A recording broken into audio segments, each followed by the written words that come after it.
Jonesy and Amanda's cutting room floor. Yeah, yeah, yeah. It's Jonesy and Amanda's cutting room floor. Yeah, yeah, yeah, yeah. Well, in case people don't know, we mention it every 5 minutes, but you and I have a Guinness World Record. Well, we did.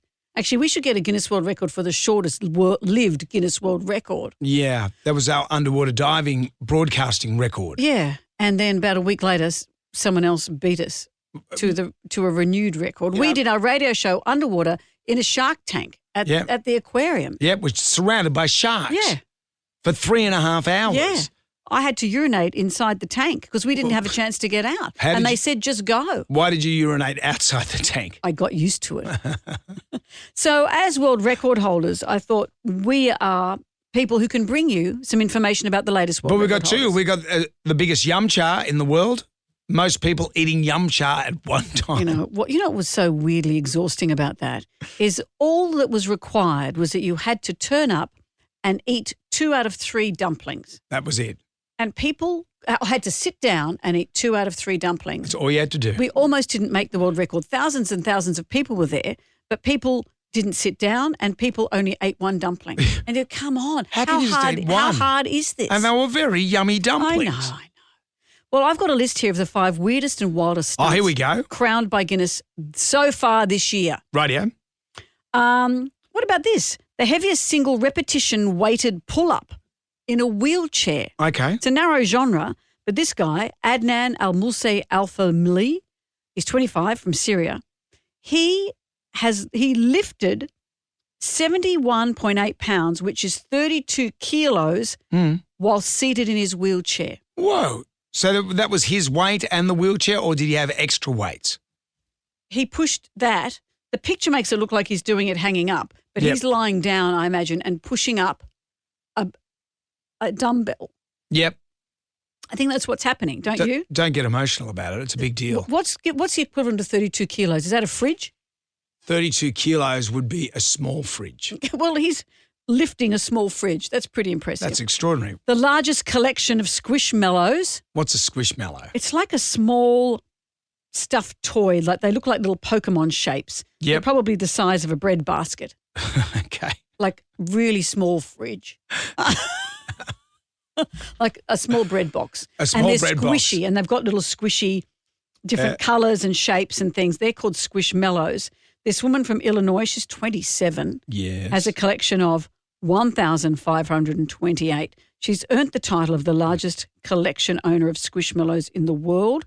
Her infatuation with the plush toy started in 2018 when she spotted Fern, the Valentine's fox, right, at Walmart. Okay, and how does her boyfriend feel about this? Have a look at the picture. She's surrounded by, 1,528 squishmallows, and her head's in there. Oh. See it? That's a dust mite's paradise. Oh, isn't it just? She's going to have to get a Clarentine on tap. If you were a guy and you went back to her house, would you rather see 6 cats on a bed or this? Ooh, can I What's think your level of, you're a fruitcake? That's pretty fruitcakey. That is pretty fruitcakey. What else have you got there? Well, how about the largest electric toothbrush in the world? It's made for the Osmonds. Or Mercedes Corby. I'll tell you how long it is. How long? It's 6 foot 7 inches long, which is over 2 meters long. Whoa. It's in terms of a fridge, how long is a fridge if I laid it down? It's pretty much 6 foot 7. So someone has made an electric inches. toothbrush. Yeah, pretty much. It took 5 days to create. Gee, that's less than the Lord took to make the world. And it'll take its place in the 2025 edition of the book. How about this one? Okay. The most dog tricks performed under a time restraint. Oh, okay. This is cute. Let me tell you what they get the dogs to do. The dogs had to hold the record for the number of bottles deposited into a recycling bin by a dog in 1 minute. You're getting dogs to do work. Yeah. 16. So this is Bonnie and Simba, are these 2 dogs from the United Kingdom. 16 bottles they put into a recycling bin. And also, they also hold the record for depositing 13 coins into a bottle they hold the record for a dog being able to do that in 1 minute. They should just go to the return and earn and get some money out of it. And last but not least, these 2 dogs also hold the record for the most clothes hung on a washing line by a dog in a minute. They were How many? 17 items. 17? It's more than your 22-year-old at home. I don't think he's ever hung anything in a washing line in his life. No, this dog was able to do it 17 items in a minute. I don't think he even knows what a washing line is. What's this strange device in the backyard? And here's one more. Okay. The largest hands on a teenager. Well, whoa. P. Diddy, allegedly. No, he's a guy from Michigan. He's 16 years old. He wears shoes. He's also got the largest feet. How big? He wears shoes in terms of a fridge, but sizes between 9 and 12. Unlike I've misread this. Unlike the average man who has sizes between 9 and 12. I'm 9.5. He has a size 23. Ooh. Wow, that's two of me. That's more than, it's two and a bit of me. Is it? Of feet. So if I hold my foot next to this fridge, as you can see. And it says here, because of his large hands, he struggles to find gloves that fit. You won't see him in court like OJ. Well, thank you, Guinness Book of Records. Hey, everybody, it's time for Jonesy and Amanda's cutting room floor. What do we got today on the cutting room floor, Amanda? Well, let's talk about an interesting sculptor. Her name is Margaret Sheridan. She's an 85-year-old psychiatrist. Surprised you haven't seen her, Brendan. And anyway. What are you saying? Nothing. But what happened, she's a sculptor. Mm-hmm. And she had made a life-size sandstone sculpture of a woman. And then it blew over in the wind a couple of years ago. So it was commissioned for a couple. It blew over in the wind. She tried to fix it for the couple, and then she tripped over it. And it broke into even more pieces. What is she? It's like a clown show. It does sound a little bit like a clown show. And the couple didn't want it back. So she used special glue for the sandstone, put all the pieces back together, called it Fallen Woman, and it's now being exhibited at the Biennale in Venice, which is a huge pinnacle of artistic achievement. Yeah. So what I find interesting about this, have you heard of kintsugi? No. Kintsugi is the Japanese art of putting broken pottery back together. So if something breaks, or you've got pottery that's broken, right, you re-glue it with gold thread, with gold glue, and it's beautiful.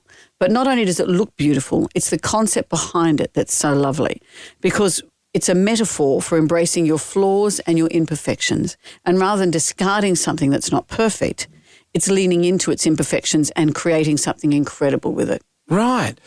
That might be the case for my mum's Ladro that I broke when I was 12. When you were in that Yellow Pages commercial. Yeah. No, and she still got it. Oh, you seriously did? Yeah, broke a Ladro, and there's the angel wing. You could see where the glue were. I glued it back on. Still going. She knows about it, though. You see, and that now is a charming story. So when it comes time for you to have that in your house, that's the story. I don't know if it's charming. Mum always, when you idiots broke my Ladro because we were fighting. Interesting, remember Arthur Streeton, the artist, the painter? Yeah. There's a painting, I think it's called Fire in the Hole. It was painted in the 1850s, thereabouts, and it's out Broken Hill Way, and it's a painting of they were blowing up a gold mine. And Arthur Streeton was, at the time, painting what was going on there, and a bit of rubble that went in the explosion went through the canvas as he was painting. Put a hole in it. Yeah, and so in the canvas, there's a patch. You can see with the patch where Streeton put it over that particular painting. And has that increased its value? Of course. Well, that's what art is, I guess. So when your mum goes to sell the Ladro, she puts a note saying, Brendan Jonesy Jones broke this as a child. Yeah. Will you take your mum's Ladro? Because that's another discussion. We are the first generation who don't want to take our parents' stuff. Yeah. We're the generation that are downsizing, that don't have, our houses aren't as big as usually as the houses we grew up in. We don't want mum's dining table that actually came from grandma or Mrs. Kafup's down the road. We are buying, the younger people are buying IKEA stuff that's small and easily transportable when you're renting. So will you take your mum's Ladro? Yeah, it's curious. My mum's got a great dining room table, and it looks like something straight out of the Jetsons. Remember, the Jetsons purported to be in the future, but they came out in the 60s. But this dining room table... Is it Formica? No. It's wood, polished wood, but really skinny. Wow, that is fantastic. It is, and it's so not that big old school chunky stuff. No, it's like what they thought the future would be back in the 70s. Yeah. So, and it's so well made. all dovetail wood Well, see, joins. your siblings will probably fight you for that. Well, they can have it. I see. I don't necessarily want When it. Harley came back from New Zealand once, he said, I've arranged to bring Mum and Dad's furniture back. And I went, great, because we don't have space. I didn't take my Mum and Dad's stuff. I Yep. just don't have space. And he said, it's chairs, it's stools and a big table just cut roughly from old trees, like a forest setting. He was making up the whole thing because he knew that I would hate that stuff that, like, I would hate Outlaw that. bikies have in their clubhouse. Yeah, do they, Brendan? Heavy hewn woods. Yeah, but it's as if you've just taken a tree and sawn it in half and you have to sit on With that. a chainsaw. Yeah. Yeah. So he was making all that up. Got me a beauty. What about his bicentennial table? Oh, God, who knows where that is now? Well, I call it the bicentennial table because we were married in 1990 and that table was in the garage because he was going to fix it up any minute. Never looked at it again. But it came from house move to house move to house move. And you just drag it around. Just drag it around. It's the spirit of optimism and potential. Yeah. That's what I should have called that table. That's your art piece. And all the cracks that go with it. And I've shown a few.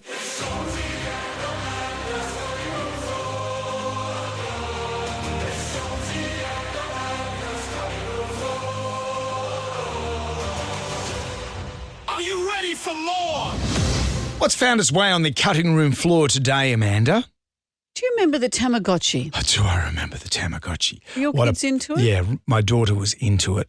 And we had to, because she couldn't look after it. So I ended up cleaning up its poop, its digital poop, and you had to feed it. It was a pain in the neck. And then it Interesting. died, and you have to go and buy another one that was similar and get it, and you couldn't get it along the journey. A lot of girls were into it because they tapped into that idea of kind of nurturing. It was seen as like a precursor to looking after a pet or, God forbid, a baby. But I had a friend who got into a lot of trouble with her child over this because there's some drama going on in the family and the dad passed away. And the daughter just took off and played these. The Tamagotchi led to a whole lot of similar kind of games where you had to be hyper vigilant. And suddenly they found that she'd become obsessed with this computer, was spending a lot of money on it, and they had taken their eye off the ball while they were dealing with the drama of the horror weeks that were taking place. So these Tamagotchis, I know that they're all about, come and look after the little pretend pet. Mm-hmm. But I see a darker side to this, is that it creates that hypervigilance. If I don't look after it, it will die. And that leads to this leaning in of kids into computer games, into whatever, that need to have to see it, to be there to see it all every day. Anyway, Tamagotchis fell away, didn't they? They went away, thank the Lord, although I think I've got some under the house somewhere. Well, they're probably worth a lot of money because Tamagotchis are back to the point where they've even opened their first brick and mortar store in the UK this year. So you can buy Tamagotchis again. They've given them an upgrade. You can now connect with and play on Wi-Fi, download different items, spend money, spend money, spend money. So there you go. They've updated the Tamagotchi and the Tamagotchi is back. It's a new hot commodity. Oh, man, why can't they just have a goldfish or a plant? And that has a natural end. Yeah. As we know, the life cycle of a goldfish will teach your child life and death in the space of a few weeks. What about sea monkeys? Yeah, that's what we had to put up with. You look at those sea monkeys. My dad's job didn't last. He'd head off every day with his briefcase. He got the sack. You know, those sea monkeys, they're pretty much just lice, aren't they? They're pretty much lice. And you had to pretend that you had microscopic eyes. Yeah, but according to the back of the comic book that they were advertised on, There's a little baby in a high chair. It's a Dad's heading off to work. utopia. It's a utopia. they lived in a castle. And none of us had, no homes had the technology where we could zoom in to see that they were actually prawn lice or whatever they were. That's what they were, prawn lice. Yeah. They don't look exactly like they did on the packet, but none of us had the technology to see it and know it. Mm-hmm. I wonder what happened to those sea monkeys. Did they indeed grow up into giant things? They're ruling the sewers. Giant prawns. Yeah, and there's Dad with his briefcase. Yeah, and Mum with a kid in a high chair marauding over the sewers. Dad's going, he's got to tend to other larvae because he hasn't been keeping it in his pants at work. I'm not emptying your poo tube. Do it yourself. Ready, everybody, here is some more of Jonesy and Amanda's cutting room floor. sweeping up our cutting room floor today, we didn't get round to the subject of G-strings. What is the subject of G-strings? How would you feel if I had news about G-strings if they were either out or in, as it were? As opposed to right up. Right up. How do you feel about G-strings? I go through phases. I've got. I'm resting comfortably at the high cut underwear that isn't a G-string. Oh, yeah, I like that sexy. It's not sexy. It's comfortable. It's not. I have owned G-strings, and now if I ever wear one, I spend a whole time trying to pull it out of my bum. How high cut? When you say high cut? No, just meaning it's not cottontail, which I used to wear. It's not right around the top of the leg. It's just slightly higher. Well, who cares what you like? Would you wear a G-string?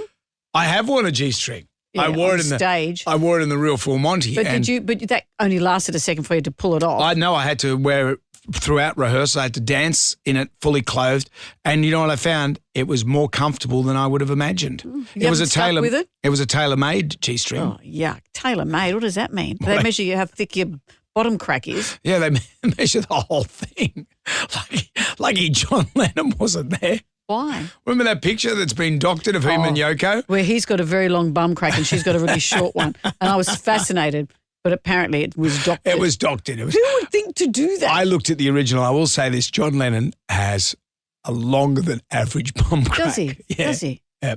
So anyway, how does yours sit on the scale? Mine's an average-sized length bum crack. But they still had to custom make you a G-string? Well, they made custom G-strings for all of us, all of the crew that were in the When real you say Monty. custom, let's drill down on what custom measured means. us. They did the measurements. Measure which bits? The whole, the bits that she put what the waist. And down the crutch area and everything.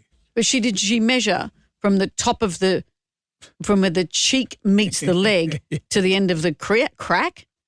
Yeah, I can't remember. It was a few years ago. But I found it. If you have a longer crack, does that mean that you wear the G-string higher, or your inside doesn't match the crease on the outside? I don't know. That's possibly why they got measured. I will say this, firstly, very comfortable. Not very comfortable, but surprisingly comfortable. I don't agree.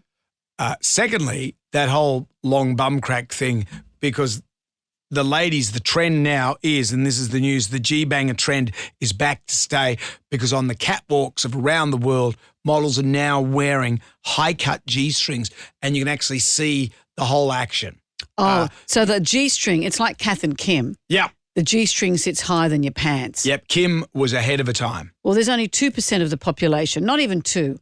I'd say 0.2 of the population that looks good on. Have you got a picture? I don't have any handouts. I'm sorry. Okay. I could Google it. But if you're looking, worried about my search history. But if someone on a catwalk is going to look good in that. Yeah, for sure. I would look dreadful in that. I think you'd look all right. No, you get, because not even as you get older, most women aren't flat right from the front to the top of the legs. There's rolly bits. Yeah. And you can't have rolly bits at the front. Well, you can wear whatever you like, but I don't think you look good if you've got your rolly bits at the front with the G-string over, cutting them in half. Do you know what I mean? Yeah, I do. I think it's kind of hot. Do you? Yeah, I think sometimes when I see that, I go, even on a real body. Yeah, on a real body. It's not just not on a tight, flat body. No, but on a body that has rolls and stuff. Sometimes you'll be looking at someone and, they might scooch down to pick up some groceries or something. Right. Could be an average, someone that you wouldn't imagine. Who was there? There was a transport minister many years ago. I was doing a gig with her. I've forgotten her name. Reba Ma. And I was at the lectern just doing what I usually do. She came up, she picked up some groceries, dropped her notes, bent down, and she was wearing sensible pants, but then out of so you saw the T-bar at the top. Yeah, and I suddenly went, hey, hang on. Yeah, but this is not what we're talking about. Seeing that at the back is one thing. Yeah. But at the way the catwalk is, it's the pants are low at front and back. So you have to have flat, flanky bits for that G-string to sit well at the front. Would you agree? Okay, yeah. That's what I mean. Yeah, if you saw a normal person in massively low-cut jeans that just cut to the pubic line and there's rolls, and not just rolls, just regular female roundness, you're rubbing your face. Just what's a normal person? You don't want that big hanging down thing. Well, you don't get to choose. That's my point.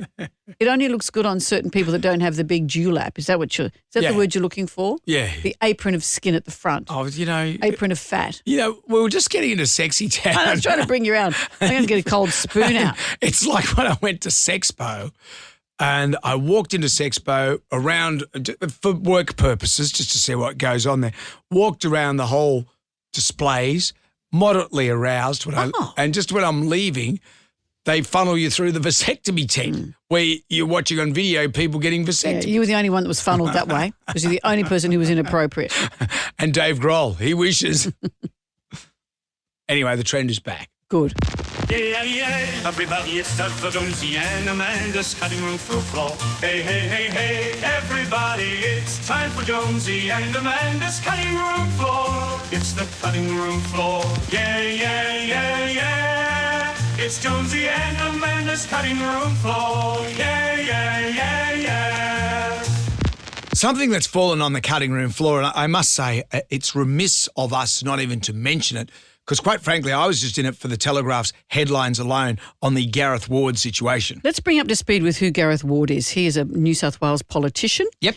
And he was found wandering around in his socks and his undies and his shirt, trying to get in to Parliament House because he said he'd been locked out from his home. This isn't the first time things have happened to him. Here's how it was said on the news. Today, fully clothed MP Gareth Ward sought extra privacy under his umbrella. Can you explain what happened that morning?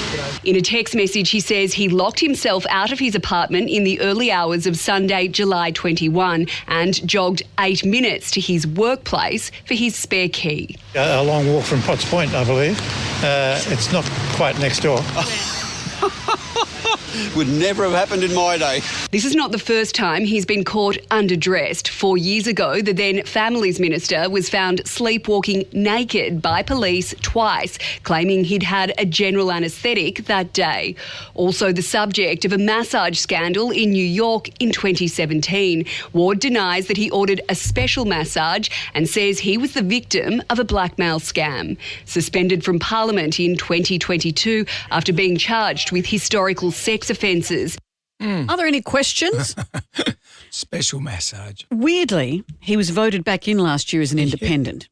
These are the dopes that run our country. You know, this is the thing. He, the Premier has said, gee, blind Freddie can see that there's something else going on here. Yep. And he said, how dare you talk about blind Freddie? I'm legally blind. And yet he jogged in the middle of the night in his socks and his undies. Can we point out through a pretty dodgy part of Sydney as well? He lives near King's Cross. Yep. He jogged for 9 minutes to get to his place of work, but he's legally blind. Look, this guy, I don't really have much for him other than he's a creep, allegedly. The Telegraph, I don't think there's anything alleged about it, Council. I'm just in it for the Telegraph's headlines. I thought it was a piece de resistance at Undygate on the front page, but then I flicked over to page 4 and in big letters, I wasn't undy the weather. Right. You know, people say a lot about Murdoch Press, but really, I salute you. Bravo. That's the only thing you can smile about in this entire story. You know who it reminds me of? When he says, there's an excuse. There's always an excuse, always an excuse. Have you seen what Sean Combs, P. Diddy's lawyer, has said recently? You may know that he has been accused of sex trafficking, of manipulating people into sex parties, of doing all kinds of underhand sexual behaviour. And he was found with 1,000 bottles of lube at his home, copious collection of lubricant and baby oil found by federal agents. He has said when his lawyer was confronted, he said, I don't think it was 1,000 bottles. I mean, it was a lot. Yeah. He said, there's a Costco down the street. I think Americans buy in bulk, he said. You know, those. Ironically, he hasn't bought up giant tins of beetroot or toilet paper. Just this, he buys in bulk one particular item. But, you know, in P. Diddy's defence, I've been into Costco and there's a whole range of great stuff that you can buy. Isn't it interesting, though? He only went for the lube. But it might have been on special. Could have been a 2-for-1 deal. His lawyer also said, and look, these are consensual adults doing what consensual adults do. Yep. He said, we can't get puritanical in this country. to think that somehow sex is a bad thing, because if it was, there'd be no more people. He is completely disregarding the fact that he has been charged with sex trafficking, with forcing people to have sex, men and women, against their wishes and after they've been drugged, et cetera, et cetera. This isn't just normal consensual sex parties. Yeah. So maybe his lawyer should shut his pie hole. Maybe it's something innocent. Maybe he was starting his own lube-mobile franchise. Maybe he was, Maybe Brendan. he was. Maybe that's a thing. Why can't he start his own sliced beetroot franchise? No, only lube. Hey kids, that's it for today. Come back tomorrow for more of Jonesy and Amanda's Cut